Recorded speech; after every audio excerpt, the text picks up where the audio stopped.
Good morning, everyone. Please stand up and let's have our prayer. Mr. Rubio, please lead our prayer. Okay, amen. So before we start, let me check your attendance. Okay, everyone is present. Very good. Since everyone is present, let's clap our hands.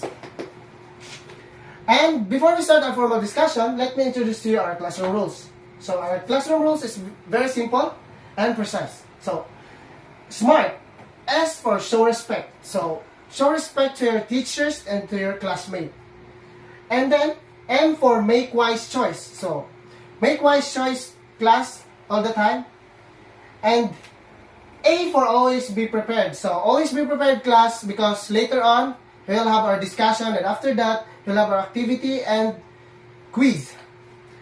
R for remain focused. So, remain focused class because I don't want you to be left behind. So everyone must learn in today's discussion. So, T for take responsibility. So, every action you make sure that you take the responsibility.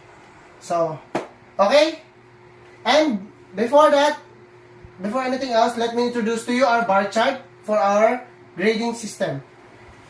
And here our bar chart. And the mechanics of this bar chart is very simple. If you get the correct answer, you will upgrade it to the next level, which has a corresponding percentage that have points later on. So, if you got the 40%, which is perfect, you can get 50 points. 30% is 48 points. 20% for 46 points, and then 10% for 44 points. So, since everyone is so behaved, I want to give everyone a 10% because of your good behavior. So, let's clap our hands, class. Okay? Before we proceed to our next topic, let us first short review about the measures of central tendency. So, do you still remember the central tendency? Yes, very good. So, how can we define the central tendency? Yes, Ms. Lubuan? Very well said. You also learned about the mean, median, and mode, right? So, is there any questions or clarifications? No? Okay. Since there's none, so let's proceed to our lesson for today. So before that, let's have a simple group activity. So since you had already 3 groups, so let's just proceed to your groups. All of you are familiar with this group called 4 pick and 1 word. So what I'm going to do is that I will shuffle a picture and you will guess the hidden word about these pictures. So very good. Since you all got the correct answer, so I will give you 10%.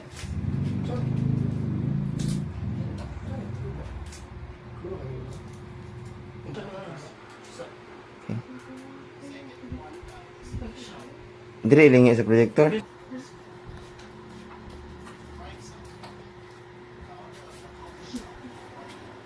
What did you learn to our activity? Yes, miss. No. Okay, very good. What strategy or method did you use to come up with those answers? Yes, very good. So, those words are related to our next lesson, which is the measures of position. After our activity, how did you find our activity? Yes, group 1. It's very good, sir. Very good, group 1. I'll give you 10%. What strategy or method did you use to come up with those answers? Yes, group 2. Very good. I'll give you 10%. Those words that we encountered are related to our next topic, which is the measure of position for ungroup data. But before we proceed to our proper discussion, I will introduce you our lesson objectives. Everyone, please read these objectives. Okay, very good. Basaro. Review. Please read our lesson objectives. At the end of the lesson, the students will be able to do the following 85% accuracy.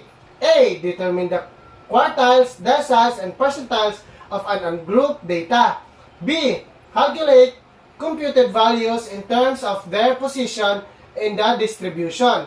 C. Appreciate the importance of measure of position in real-life situation. Very good, Mr. Rubio. Our topic for today is all about measure of position and group data. So what is the measure of position and group data? Measures of position stated that it is a number that tells where the score stands related to the others in a set of data. It is also a measure whether a value is about the average or whether it's unusually high or low.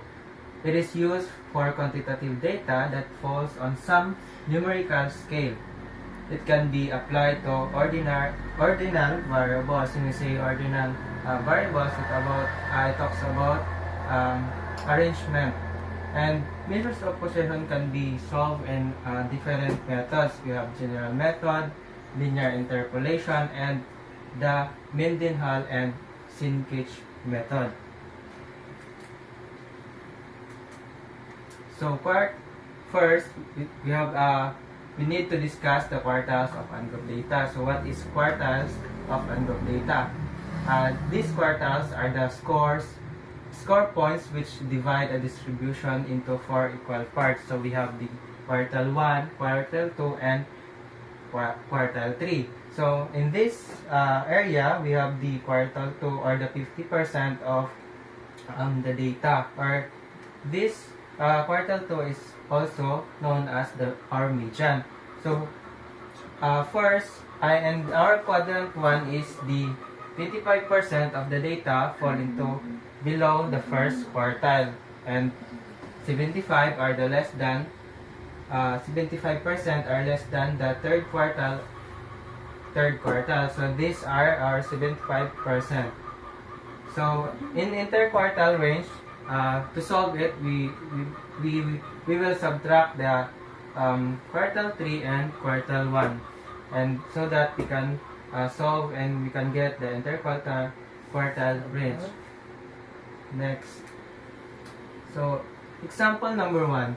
The owner of a coffee shop recorded the number of customers who came into his cafe each hour in a day. The results were 14, 10, 12, 9, 17, 5, 8, 9, 4, 10, 10, and 11. So find the lower quartile and upper quartile of the data. So first, we need to arrange this data into ascending order, or the scores. So we get the 5, 8, 9 because when we say ascending order, we must arrange it from lowest to highest. And these are our scores. So the number of customers came into his cafe is 11. So this is the total number of customers. So, and first we get the lower quartile or the quartile 1. So this scores here is 25% below. Our quartile 1 is 9, and our middle value is 10, and our quartile 3 or the upper quartile is 14. And to compute the interquartile range, we must subtract the quartile 3 to minus the quartile 1. So 14, and 9. So we have the interquartile range of 5. So now, we are done in the quartiles of ungrouped data. So do you have any questions about the quartiles for ungrouped data, or any clarifications?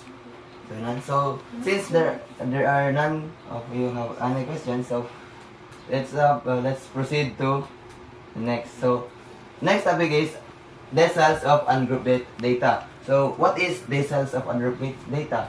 Please read, Mr. Balansag. So yes, thank you. So the deciles are the score points which divide a distribution into 10 equal parts. When you say decile, you must remember that 10 equal parts. So remember the formula for the deciles of ungrouped data is d k is equals to k over n, or k times n over 10. So if the quotient is not a whole number, round to the next larger whole number. If the quotient is a whole number, use the variable halfway between the kn n plus kn over 10 plus 1. So this is our deciles, or d1 up to d9. So it divided into 10 equal parts. So our median is d5. So when we say median, it is the middle point. So let's have one example. So example, find the third decile or d3 of the following test scores of a random sample of 10 students. So each student scores 35, 42, 40, 28, 15, 23, 33, 20, 18, and 28. So arrange the scores in ascending order. So when you say ascending order, from lowest to highest. So the lowest score is 15. Next is 18, 20, 23, 28, 28, 33, 35, 40, and 42. Since to find our first, we must identify our median. So our median here is, since we have 10 participants or 10 students, our median will be 28 plus 28 divided by 2. So so that we will have our median. So let's identify our decile 3, or third decile. So our third decile for this scores of sample students is 20 plus 23 divided by 2. So can you solve it on your own? Yes. So please solve 20 plus 23 divided by 2. So yes, very good, thank you. So divided by 2 is 21.5.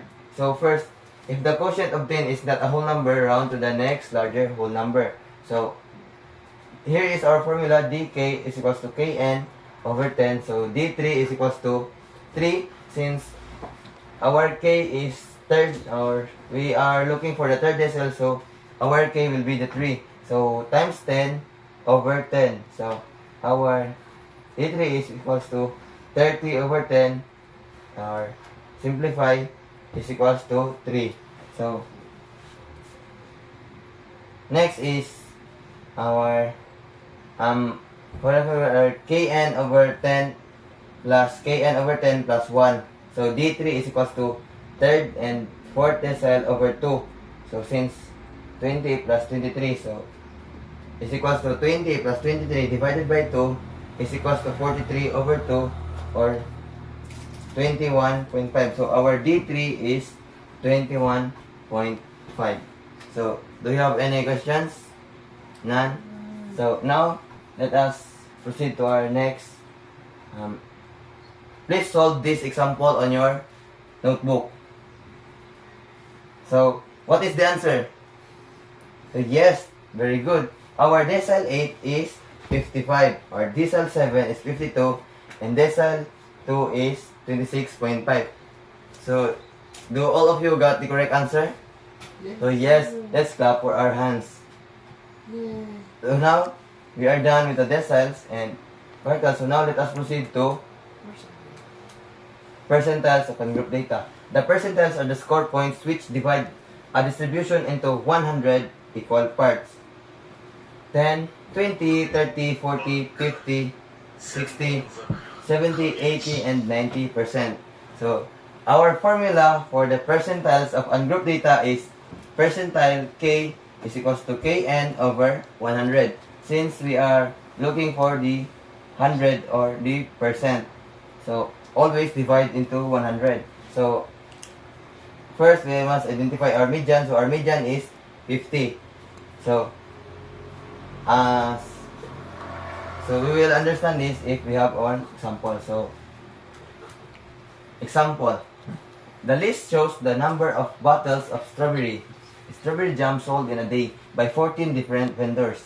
So the first vendor is 19, 16, 10, 12, 15, 13, 9, 11, 17, 15, 18, 20, and 20. So now we will solve for the P43 and P60 and P45. So our formula PK is equals to Kn over 100. So arrange the scores in ascending order. So from 9 up to 20. So in getting our percentile, so our formula is P43, or our K is, since we are looking for the percentile 43, so 43, and how many participants are there?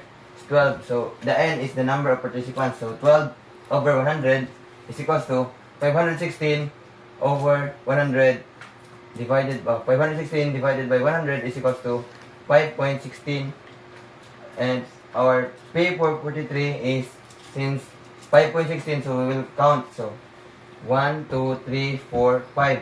So since 5.16 is, if as we go back, if the quotient is not a whole number, round to the next larger number. So 5.16 is the next larger number is 15. So that is our percentile 43 is equals to 15. So we will solve the percentile 60 and percentile 75. You got 3 minutes only. So yes, so please show me your answer. Who got the correct answer? Yes, all of you got the correct answer. So what is our percentile 60? Very good. Our percentile 60 is 16. So Mr. Balansag, what is our percentile 75? Yes, very good. Our percentile 75 is 17.5. So, did you understand the concept of quartile, decimals, and percentiles of ungrouped data? Okay, very good. So, let us proceed to our activity. So, let us illustrate the measures of positions, quartile, decimals, and percentiles of ungrouped data. So, everyone, can you please read the directions? Direction. Identify the sources that illustrate the following position. The list shows that the scores of 40 students in their 15-item test. So, I will give you 10 minutes to answer this activity. Okay? Pass all of your papers in front. So, everyone got the perfect score. So, I will give you a points. So, group 1 got 50 points. And also the group 2 got 50 points. And the group 3 is got 48 points. So, since the activity is done, let's proceed to our assignment. So, can you please read the assignment? Assignment. The following is the data of marks obtained by 20 students in test of statistics. We find Q1, Q2, D6, D9, and P30. So, this activity will be submitted in next meeting. So, that's all for today, class. Goodbye. Goodbye, class. Goodbye, ma'am.